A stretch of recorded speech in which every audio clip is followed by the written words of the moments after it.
Now, you know who won in the end? That's right, Gunna. Or should I call him Wanna? Want to talk a little bit about Wanna, also known as Gunna or Gunnatello by some. The boy dropped an album the other day which made a lot of noise, not only because of the music, but because of everything surrounding the music. And I'm sure you know exactly what I'm talking about. Gunna is a snitch, they said. I say Gunna is a man who wanted to eventually come home to his family and actually smell the roses and, you know, enjoy his life. Now that Gunna is out, it's really crazy to think about the fact that he was right there with Thug at this point in time last year, locked up in a cold cell, thinking about all the things he has on the outside, not knowing if he's gonna walk away from this unscathed. I can't even imagine where his head was at. Just imagine facing a RICO case, being told that there's a chance you won't see the light of day for possibly years, living with that uncertainty, and then eventually coming out on the other side as a free man. I'm sure Gunna wakes up smiling every day, because why wouldn't he? This could have ended up in a completely different way for him. And it might for Young Thug, who's still been locked up since May 2022. Do you know how many things have changed in the world since May 2022? Think about where you were when this YSL RICO case indictment came to the surface, and think about where you are right now. Ain't that a long ass time? So when I say that Gunna has to be enjoying his freedom to the max, I really mean it. The other day, the boy Gunna then dropped an album. It's titled A Gift and a Curse, and it serves as his first album release since his release from the shackles, which is prison. I've seen a lot of different opinions about Gunna's release. This is, after all, a pretty big story right here. Young Thug's right-hand man Gunna gets released and drops an album while the head honcho himself is still behind bars, not knowing if he's gonna get released anytime soon. On one hand, we have the people who look at Gunna and say, he's a snitch, I'm not listening to this. And then on the other hand, we have people like me. I mean, I was just riding around with my top down, pulled up to the scene with my ceiling missing type vibes, bumping that new Gunna, enjoying the music, living life. If you're listening to me right now, I feel like you might be able to relate, because logically, if we look at this entire story, what do we have? Well, first of all, Gunna ain't did nothing to me, so don't try to stop me from enjoying the music. On a serious note though, we have this story involving a criminal enterprise, YSL, and a RICO case which the feds were gathering evidence for since 2012. Real people died at the hands of this criminal organization. There were harmful substances being pushed into various communities by this organization, point blank period. And let's not talk about the robberies which eventually turned to murders. Ain't too much defending should be going on here, but there has been a lot of that going on. And you can see that by some of the responses Gunna has received. Gunna snitched is at the top of a lot of people's minds. Meanwhile, people gloss over the damage and terror this criminal organization caused to their community, the innocent lives that were lost. Before we keep on talking, I want to go over this one story related to the YSL case. It's a story related to one of the YSL members who got indicted alongside Thug, who ended up getting convicted of murder.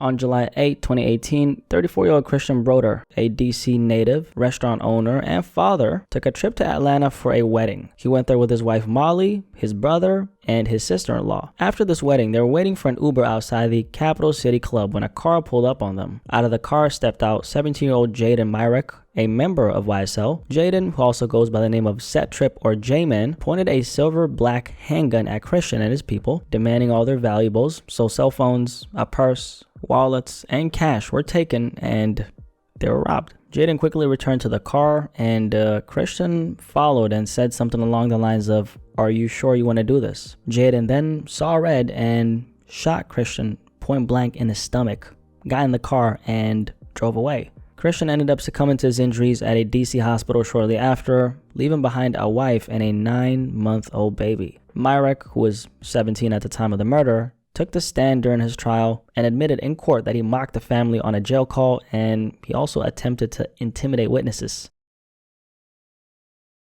Jaden Myrick in the courtroom today. Prosecutors had a witness we were not allowed to show or use audio to identify the man he was with the night father and restaurant manager 34-year-old Christian Broder was shot and killed. The witness picked out Jaden Myrick, who was 17 at the time. Myrick is accused of shooting Broder in July 2018 as Broder, family, and friends waited outside the Capital City Country Club at Brookhaven after attending a wedding. They were waiting on an Uber. Who got out of the car? The witness, who was 15 years old at the time, says Myrick got out of the car and took purses and wallets. Former APD homicide detective Brett Zimbrick says another teen in the car with Myrick told him one of the victims tried to negotiate with Myrick. Broder was shot. He told police who did it before he died. The witness testified they drove around smoking, then went to this Walmart in Morrow.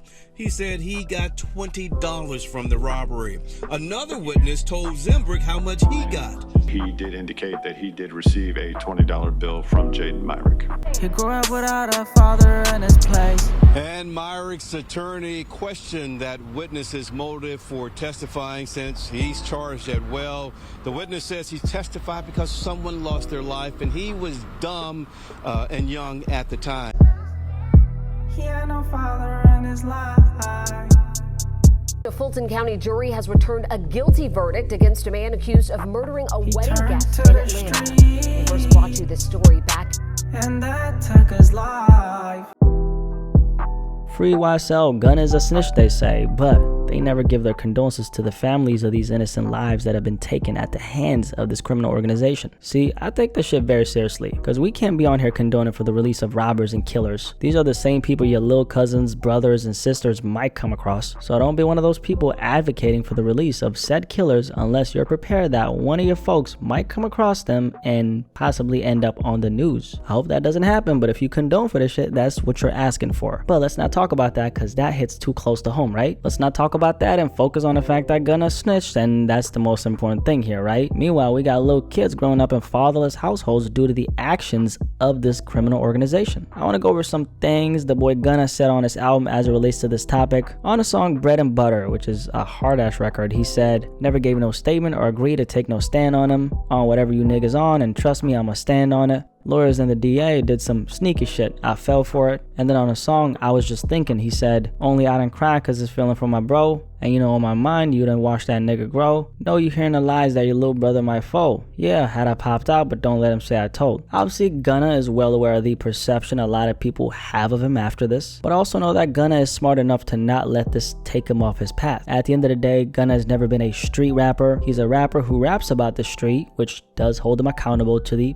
so-called street code. But if we really break it down, it ain't like he needs to uphold to anything. To be fair, he didn't even need to address it on this album, but I know why he did it. He's here to make a statement about his truth, and he stands on what he believes in regardless of what the streets are saying. I think this entire story highlights the fickleness of the so-called street code. All that shit matters until it doesn't matter. Until the feds come bing bing bing knocking, okay then, until they come through with that RICO case. At that point, it's every man for himself. And it's evident because look what's been happening ever since the indictment came through. Half of the members started singing like The Weeknd, and the other half are, I'm sure, singing like The Weeknd right now.